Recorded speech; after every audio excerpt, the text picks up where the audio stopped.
Put God first. Put God first in everything you do. Everything that you think you see in me, everything that I've accomplished, everything that you think I have, and I have a few things, everything that I have is by the grace of God. Understand that. It's a gift.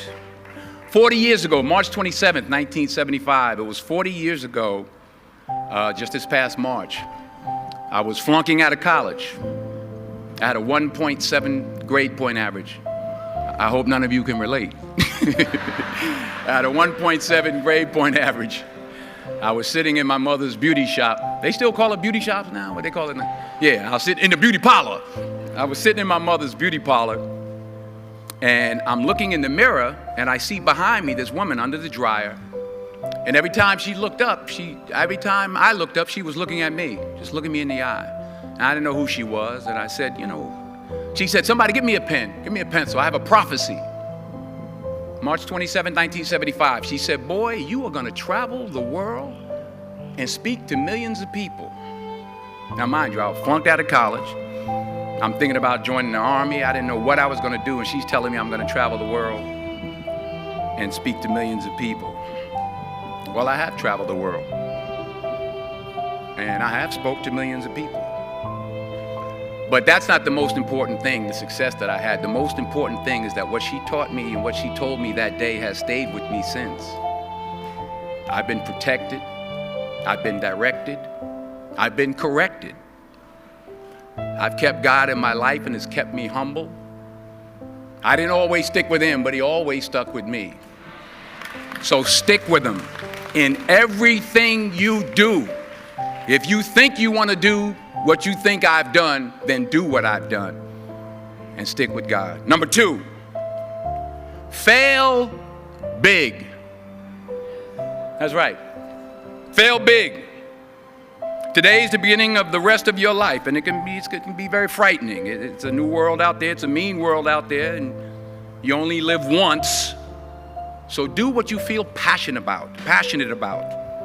Take chances professionally.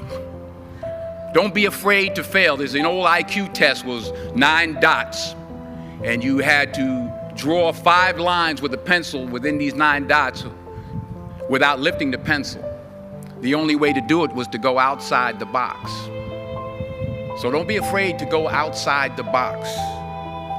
Don't be afraid to think outside the box. Don't be afraid to fail big, to dream big. But remember, dreams without goals are just dreams, and they ultimately fuel disappointment.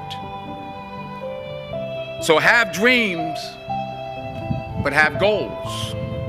Life goals, yearly goals, monthly goals, daily goals. I try to give myself a goal every day. Sometimes it's just to not curse somebody out. Simple goals, but have goals. And understand that to achieve these goals, you must apply discipline and consistency. In order to achieve your goals, you must apply discipline, which you have already done, and consistency every day, not just on Tuesday and miss a few days. You have to work at it every day. You have to plan every day. You've heard the saying, we don't plan to fail, we fail to plan.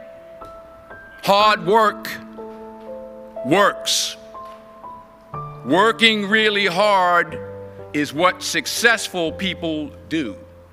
And in this text, tweet, twerk world that you've grown up in, remember, just because you're doing a lot more doesn't mean you're getting a lot more done. Remember that. Just because you're doing a lot more doesn't mean you're getting a lot more done. Don't confuse movement with progress. My mother told me, she said, yeah, because you can run in place all the time and never get anywhere. So continue to strive, continue to have goals, continue to progress. Number 3, you'll never see a U-Haul behind a hearse. I'll say it again. You'll never see a U-Haul behind a hearse. I don't care how much money you make, you can't take it with you. The Egyptians tried it. They got robbed. That's all they got.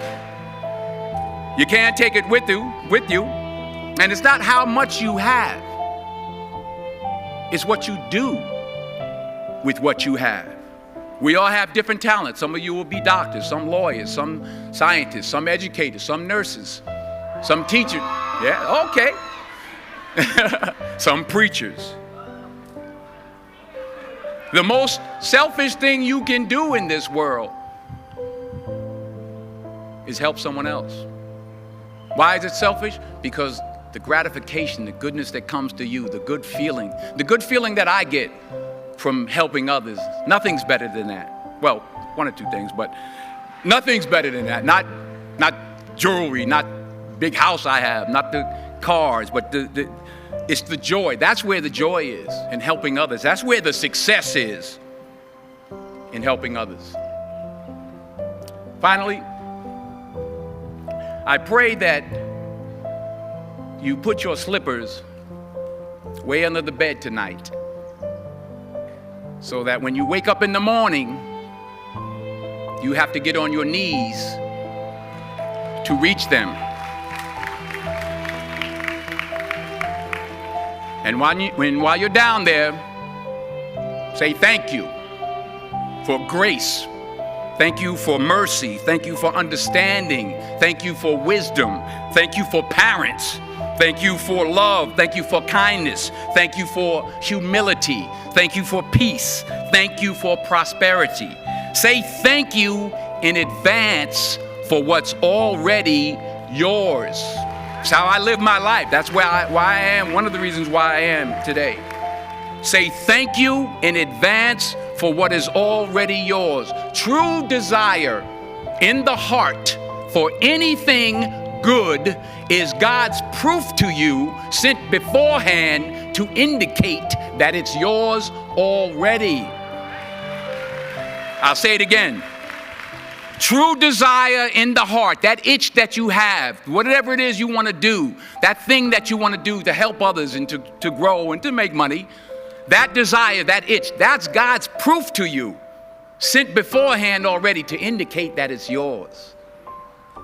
And anything you want good, you can have.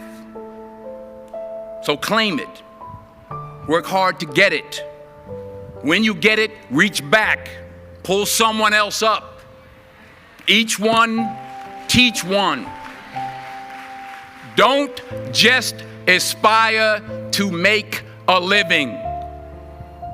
Aspire to make a difference. Thank you.